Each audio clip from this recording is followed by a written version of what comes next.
কাকে নিজের কষ্টের কথা বলবেন? স্বামীকে সে বলবে পরে শুনবো, সন্তানকে তারা বলবে ব্যস্ত আছি, বাবা মাকে তারা বলবে সহ্য করো, আত্মীয় স্বজনদের বলবে তারা বলবে দোষটা তোরই, বন্ধুদের বলবে তারা বলবে বাদ দে রে, সমাজ কি বলবে? তারা বলবে মুখ বন্ধ রাখ রে, মুখ বন্ধ রাখো। সত্যি বোঝার মতো লোকের বড়ই অভাব। চিরকাল নরম থাকতে নেই, মাঝে মাঝে শক্ত লোহার মতো হতে হয়। আপনি যতটা দয়ালু হবেন, মানুষ আপনাকে ততটাই সস্তা ভাববে।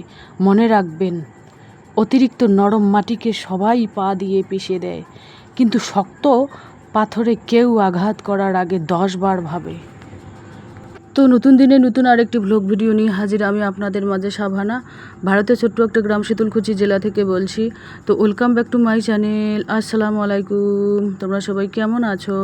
আমি আশা করি তোমরা সকলেই ভালো আছো। আলহামদুলিল্লাহ আমিও ভালো আছি, আর আমার পরিবার পরিজনদের নিয়ে আলহামদুলিল্লাহ আমি ভালোই আছি। আর আমার প্রাণপ্রিয় কলিজা আপু ভাইয়েরা তোমরা সবাই কেমন আছো? আমি আশা করি তোমরা সকলেই ভালো আছো। তো বরাবরের মতো না ব্লগটা শুরুই করে দিলাম। তো চলো ব্লগটা দেখতেই থাকো, আশা করি খুবই ভালোই লাগবে।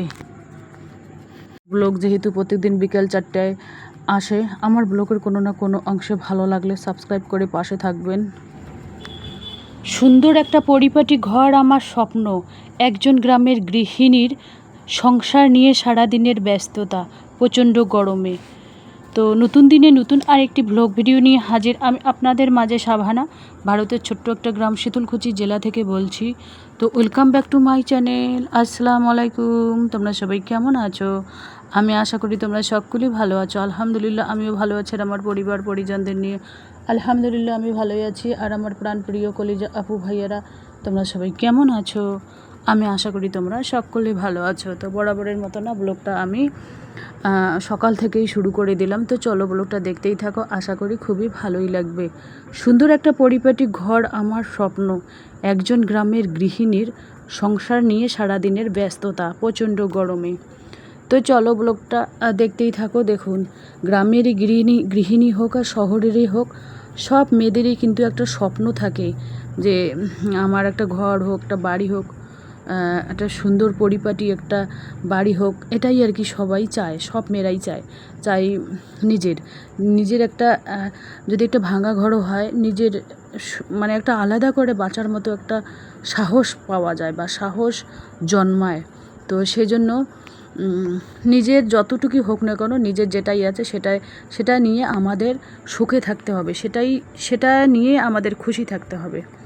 আর অন্যের জিনিস দেখে লাভ নেই, অন্যের ঘর বাড়ি গাড়ি অন্যের কোনো কিছুই দেখে লাভ নেই, কারণ অন্যের জিনিস কখনো নিজের হয় না, অন্যের তো অন্যেরই হয়।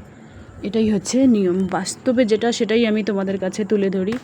তো যাই হোক, আজকে ব্লগটা অন্যরকম ঘর গোছানো ব্লগ, কারণ আজকের কোনো টাকা পয়সার ব্লগ দিচ্ছি না, কারণ প্রত্যেক দিনই তো ওই একঘেয়েমি ব্লগ দেই। হয়তো তোমরা বিরক্ত হও যে প্রতিদিনে খালি আপু টাকা দেখায়, খালি টাকারই ব্লগ দেখায়। হ্যাঁ, হয়তো বলতে পারবে না। তো যাই হোক, সবাই কিন্তু সব মেয়েরাই কিন্তু একটা সুন্দর পরিপাটি গোছানো সংসার চায়। তো যাই হোক, সুন্দর একটা পরিপাটি ঘর আমার স্বপ্ন, একজন গ্রামের গৃহিণীর সংসার নিয়ে সারাদিনের ব্যস্ততা। আমরা কিন্তু প্রত্যেক গৃহিণী কিন্তু সংসার নিয়েই ব্যস্ত থাকি সব সময়, কারণ যখন একটু নিজের জন্যও সময় বার করার জন্য সময় পাই না আমরা, কিন্তু সময় না পেলেও কিন্তু নিজের জন্য সময় আমাদের বের করে নিতে হবে, এটাই হচ্ছে নিয়ম। তো যাই হোক, চলো ব্লগটা দেখতেই থাকো, আশা করি খুবই ভালোই লাগবে। আর আমি কিন্তু ঘর প্রত্যেক দিনই একবার হলো মোছামুছি করি, ক্যামেরার সামনেই হোক আর অফ ক্যামেরায় হোক, প্রত্যেক দিনই একবার হলো মোছার চেষ্টা করি।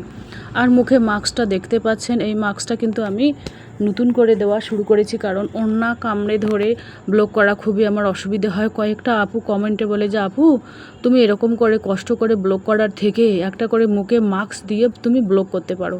তাই আমি বললাম, তারপরে আমি একটু রিল্যাক্স হয়ে নিজে একা একা চিন্তা করি, কথাটা তো ঠিকই, কারণ দুটো ওড়নার মাথা একসাথে কামড়ে ধরে ব্লগ করা খুব গরম লাগে। এই যে দেখুন, আমার ছাদ বাগানে কত সুন্দর চাল কুমড়ো হয়েছে, 6-7টা হয়েছে জালি, এই যে দেখতে পাচ্ছেন। আমি খুব খুশি, আমি খুব খুশি। দুটো থবো কুড়ের জন্য, আর বাকিগুলো একটা আমার মাকে দেবো, একটা আমার বোনকে দেবো, বাদ বাকিগুলো আমরা খাবো। তো এই যে দেখতে পাচ্ছেন এখানে কুমড়ো গেড়েছি, এখানে পুঁই শাক হয়েছে আলহামদুলিল্লাহ। আমার কিন্তু কোনো জায়গা জমি আছে অল্প স্বল্প, তো দূরে আছে।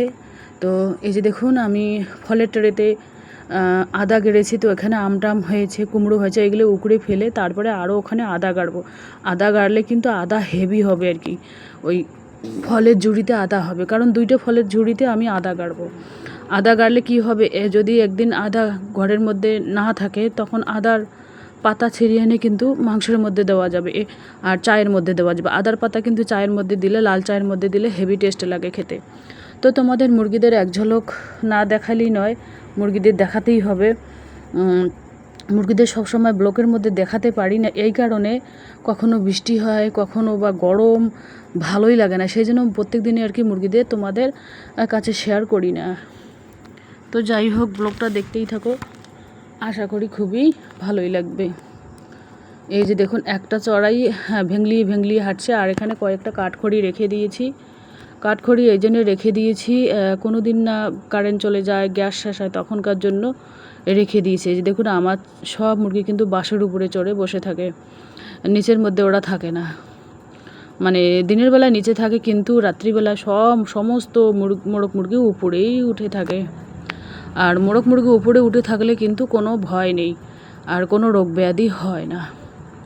তো এই যে দেখুন আমি বেরিয়ে পড়লাম, ব্যাগ ডেলিভারির জন্য বেরিয়ে পড়লাম, কারণ ফোন করেছে সেজন্য তো আমাকে যেতে হবে। আর বাইরে কড়া রোদ উঠেছে, বাপরে বাপ, প্রচণ্ড রোদ, কি বলবো আর। যাই হোক, যতই রোদ হোক বাও হোক, সংসারের কাজ কোনো দিনও থেমে থাকে না। সংসারের কাজ তো কাজই হয়, সংসারের কাজের ফাঁকে ফাঁকে নিজেও 10 টাকা ইনকাম করব, এটাই হচ্ছে মেন কথা। তুমি উপোস থাকলে কেউ 10 টাকা দিয়ে যাবে না, এটাই হচ্ছে মেন কথা। ওই জন্য 10 টাকা হলেও নিজেকে সঞ্চয় করে রাখতে হবে এভাবে। তো আমরা চাই যে এখন আমরা ইয়ং আছি, এখন আমরা 10 টাকা ইনকাম করব, সঞ্চয় করব। এখন আমরা ইয়ং বয়সের টাকাকে সেভ করব, যখন বৃদ্ধ হয়ে যাব তখন কিন্তু টাকাই আমাদের সেভ করবে, এটাই হচ্ছে মেন কথা। তো এই যে দেখুন আমি ফার্মে চলে আসলাম, তো হাঁসের ডিম নিয়ে নিলাম। তো 2 ব্যাগ হাঁসের ডিম পেয়েছি, আমি কিন্তু নিতে পারি নাই, আমি হচ্ছে ক্যামেরাম্যান, তো আমাকে এগিয়ে দিচ্ছে আর কি দুজন মিলে। তো মেইন রোডে তুলে দিবে, তারপরে আমি টোটো করে চলে যাব।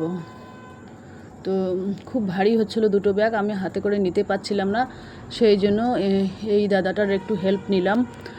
যাই হোক, ব্লগটা দেখতেই থাকো, আশা করি খুবই ভালোই লাগবে। আর আজকের ব্লগের মধ্যে কোনো না কোনো অংশে ভালো লাগলে সাবস্ক্রাইব করে পাশে থাকবেন, আর আমার ব্লগের কোনো না কোনো অংশে ভালো লাগলে একটু মন দিয়ে দেখবেন।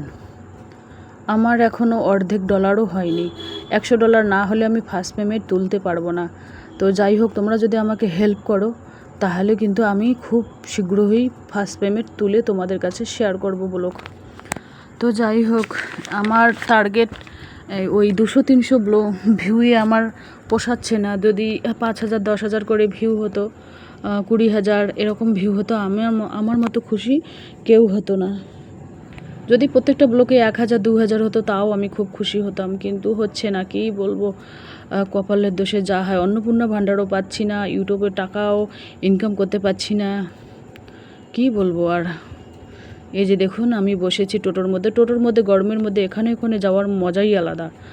আর টেম্পুর মধ্যে বসলে না খুব গরম লাগে, টোটোর মধ্যে খুব সুন্দরভাবে যাওয়া হয়। এই যে দেখুন বাইরের পরিবেশটা জাস্ট অসাধারণ, টোটোর মধ্যে চারপাশে হাওয়া ঢোকে, বেশ ভালোই লাগে। তো চলো আজকের ব্লগ এ পর্যন্তই, ততক্ষণ তোমরা সবাই সুস্থ থাকো, সাবধানে থাকো, টাটা, আল্লাহ হাফেজ। আর বেশি দিন গরম নেই মনে হয়, শ্রাবণ মাসের মনে হয় 10-12 দিন গেল, 10-12 দিন যাওয়া মানে অর্ধেক দিনেই গেল। আর ভাদ্র মাসে অর্ধেক দিন হতেই বৃষ্টি শুরু হলেই ঠান্ডা। আশ্বিন মাসে তো ঠান্ডা একটু একটু পড়ে হালকা, ভাদ্র মাসে নাকি ঠান্ডার জন্ম হয় সবাই বলে। আর কড়াইয়ের মধ্যে দেখুন ভাত বসিয়ে দিয়েছি, রাত্রিবেলার ভাতটা আমি কিন্তু কড়াইয়ের মধ্যে বসাই। তো আজকে কি রান্না হবে সেটাই তোমাদের কাছে শেয়ার করব। ডিম ওখানে আছে, ডিমগুলো মানে ওগুলো আলাদা আলাদাভাবে জায়গায় রেখে দেবো সাইড করে, আর একটু রুমটা ঝাড়ু দিয়ে নেব। আর এই যে দেখতে পাচ্ছেন ফেরার মানে আর একবার যেতে হলো আমাকে, যেহেতু একবার দুপুরবেলা গিয়েছিলাম আর একবেলা এটা হচ্ছে বিকাল টাইম, মানে অর্ডার পড়েছে তো সেই জন্য আর কি দুইবার আমাকে যেতে হচ্ছে, সেটাও তোমাদের কাছে শেয়ার করলাম। চারপাশে কলা গাছে কলা হয়েছে। আমার বোন সেদিন আমাকে কলা দিয়েছে, কাঁচকলা দিয়েছে, ওদের বাসায় কিন্তু কাঁচকলা হয়েছে, সেই কাঁচকলা দিয়েছে। কাঁচকলা ছেলে মেয়েরা খেতে চায় না, আমি খুব সুন্দর